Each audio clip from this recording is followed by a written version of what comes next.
what's up? It's Richie here with Saturday Night Football. This is week 5 of the 2020 season. These are my prime time games. There's only like 8 of them so far. Check out my other videos if you want to know if the Gators are going to win, or if you want to know if Ole Miss is going to beat Kentucky. But here's going 7 o'clock start. Georgia Southern and UL Monroe. Georgia Southern had a very close loss to Louisiana Lafayette. They only lost 20-18. Lost on a 53-yard field goal with no time left.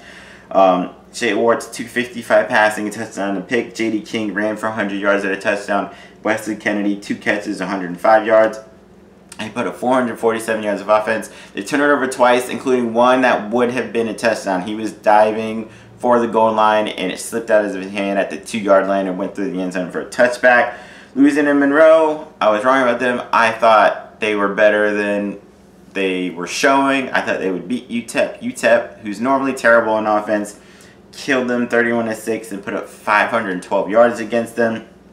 Colby Suits, the quarterback for ULM, passed for 184, touchdown and pick. They only had 7 rushing yards. I think Georgia Southern should have no trouble with Louisiana Monroe.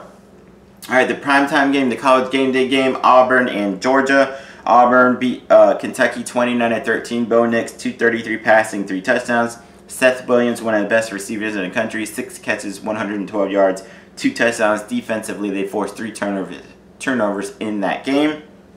Georgia, they did not look very good against Arkansas early on. They were struggling quarterback. It was only like 7-5 at halftime or something.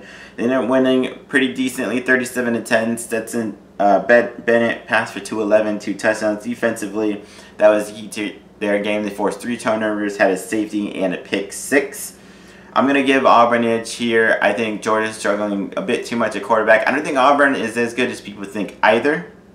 But I do think Auburn should be able to win this game. This may be kind of a low-scoring game, though. People are high on Bo Nix. He's a good quarterback. He did not look that good against Kentucky. Everybody's saying he did. He didn't. But I'll still give Auburn the edge to win this game. All right, Tulsa, UCF. Tulsa hasn't played since their almost win against Oklahoma State. They lost that one 16-7. Zach Smith passed for 165, a touchdown and pick. Defensively, they had 6 sacks. Stephen Collins had 3, and they forced 2 turnovers.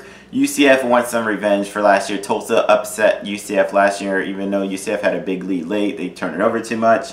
UCF's coming off a nice win against East Carolina, 51-28. Gabriel's second week in a row, over 400 passing yards and 4 touchdown passes.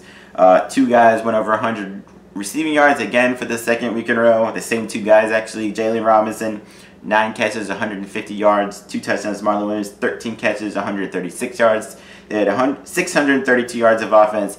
Defensively, it forced 4 turnovers. They had 19 penalties, including 4 false starts to begin the game. Like, literally, before they could even run a play, it was 1st and 30 because of 4 consecutive false starts. They had 7 false starts in the first quarter. They need to clean that up, especially in their future game against Memphis.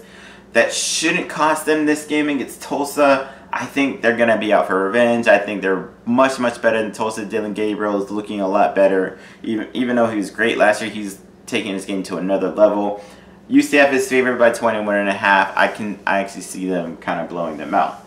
All right, Arkansas and Mississippi State. Arkansas sucks, like I said. Felipe Franks is a trash. They lost to Georgia 37-10. Franks 19 of 36, 200 yards, 1 touchdown, 2 picks, of course.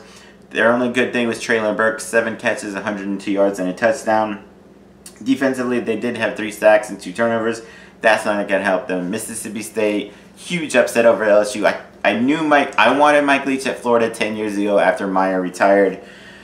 44-34 win over LSU. KJ Costello, grad transfer quarterback from Stanford, passed for 623 yards, 5 touchdowns, 2 picks. They had 3 guys go over 100 receiving yards. So Tyrus Mitchell, 7 catches, 182 yards, 2 touchdowns. Javonte Payton, 6 catches, 122. And the running back, Kylan Hill, 8 catches, 158, and a touchdown. Defensively, they had 7 sacks, forced 2 turnovers. They did turn over 4 times. They're going to have to clean it up in future games. That's not going to matter. They can turn over like 9 times and still kill trashy Arkansas. All right, then you got Oklahoma and Iowa State. Should be a shootout. Oklahoma was upset against Kansas State 38-35. Spencer Rattler passed for 387, 4 touchdowns, but he threw 3 interceptions, which cost them. They had 4 turnovers, even though they put up 517 yards. Iowa State beat TCU 37-34. Purdy 211 passing and a touchdown. Breece Hall 155 rushing and 3 touchdowns. They had 7 sacks. Jaquan Bailey 3.5 on his own.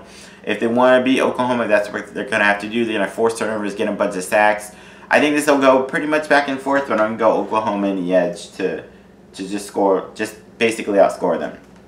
Our LSU got upset. Although they looked okay on offense, they lost 44-34. Miles Brennan in his first start, 345 passing, 3 touchdowns, 2 picks.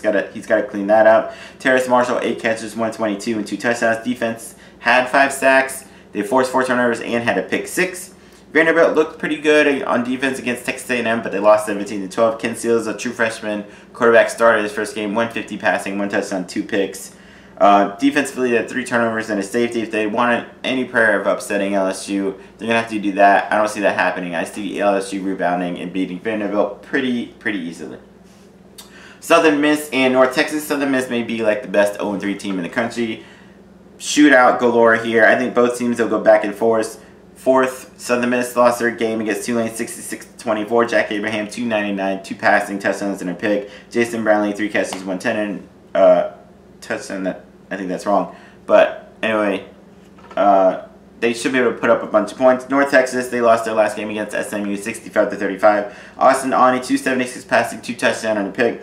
Oscar Attaway ran for 104. They put up 517 yards. They did give up 710, so Southern Miss should be able to score, but I'm going to say North Texas wins this in a shootout. Virginia, they're 1-0. They're playing Clemson. Virginia beat Duke 38-20. Brendan Armstrong 269, 2 passing, 2 touchdowns, and 2 picks, plus 47 rushing yards and a touchdown. Wide receiver Lavelle Davis, 4 catches, 101 and 2 touchdowns. They put up 450 yards, but they turn over 3 times. They can't do that if they want a chance of upsetting Clemson. Defensively, they had 5 sacks and 7 turnovers. They're going to need everybody that to try to beat Clemson here.